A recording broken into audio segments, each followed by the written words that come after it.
મારા વાલા પ્રિયો, ઈશુના નામમાં હું શુભેચ્છા પાઠવું છું. ખૂબ જ મહત્વપૂર્ણ.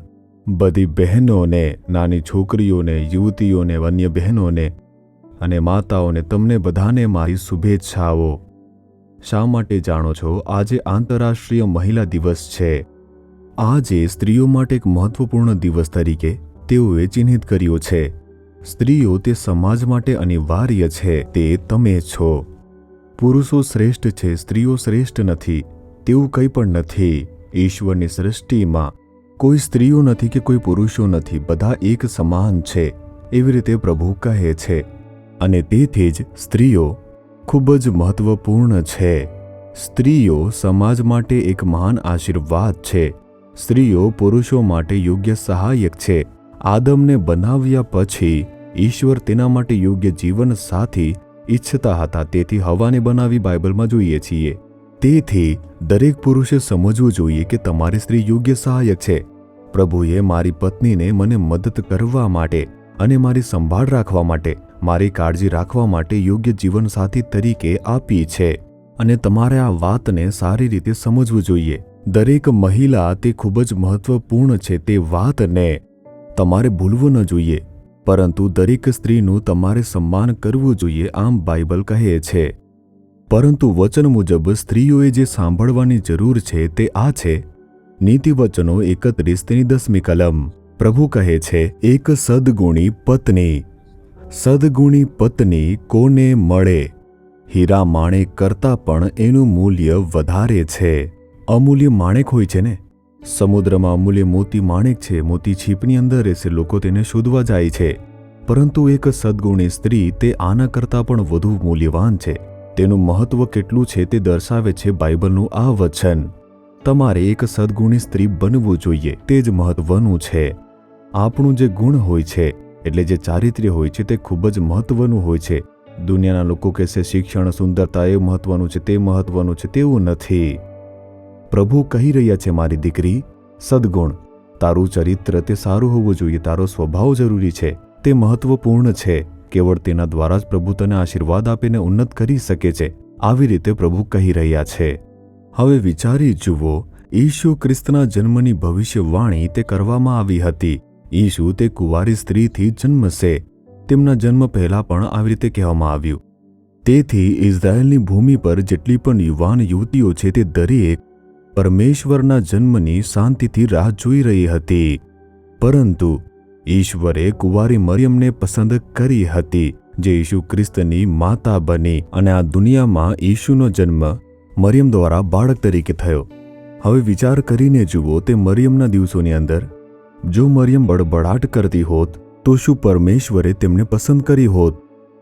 જો તે હંમેશા ગુસ્સામાં રહેતી, જો હંમેશા ક્રોધમાં રહેતી, શું પ્રભુ પસંદ કરતા?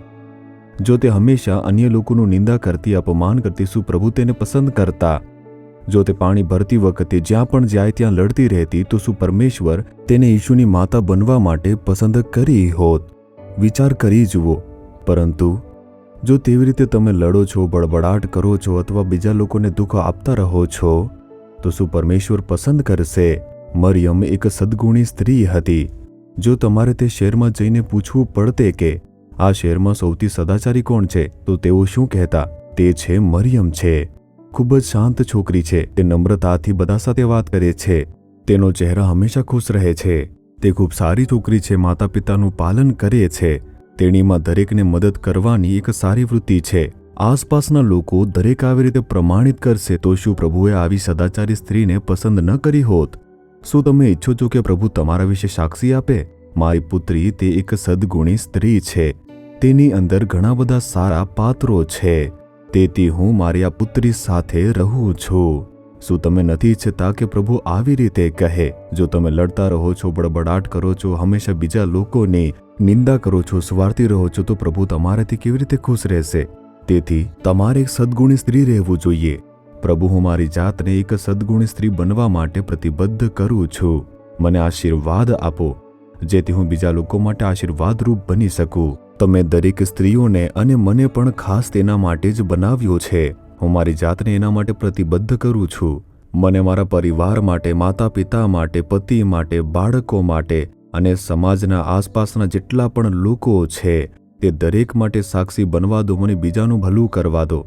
હું મારી જાતને તે માટે પ્રતિબદ્ધ કરું છું. પરમેશ્વર હવે તમને આવા સારા પાત્રોથી આશીર્વાદ આપશે. પિતા, આ દીકરી પ્રાર્થના કરી રહી છે કે મારે એક સદગુણી સ્ત્રી બનવું જોઈએ. મારી અંદર સારા પાત્રો દેખાવા દો અને મને એક સાક્ષીનું જીવન જીવવા દો. મને મારા પરિવાર માટે આશીર્વાદ બનવા દો. તમે મને ખાસ તેની માટે જ બનાવ્યો છે. હું પોતાની જાતને તેના માટે સમર્પિત કરું છું. મારી અંદર કોઈ પણ ખોટા પાત્રો ન આવવા જોઈએ, તે બધું દૂર થવું જોઈએ. પ્રભુ, ગુસ્સો, ચીડ અને સ્વાર્થ જેવા ખોટા પાત્રોને તમે દૂર કરો અને મને શાંતિ અને નમ્રતા જેવા સારા પાત્રોથી તમે આશીર્વાદ આપો. હું એવી દીકરીઓ માટે પ્રાર્થના કરું છું જે હમણાં પ્રાર્થના કરી રહી છે. હું ખાસ કરીને સ્ત્રીઓ, બહેનો, નાની દીકરીઓ અને વૃદ્ધ સ્ત્રીઓ માટે પ્રાર્થના કરી રહ્યો છું. તેમને દરેકને તમે આશીર્વાદ આપો, સારું સ્વાસ્થ્ય આપો અને બળ આપો. પ્રભુ, તેમને સારા પાત્રોથી તમે આશીર્વાદ આપો. ઈશ્વરનો રક્ષક હાથ તેમની સાથે હંમેશા રહે. ઈસુ ખ્રિસ્તના નામથી પ્રાર્થના કરીએ છીએ પિતા. Amen, amen.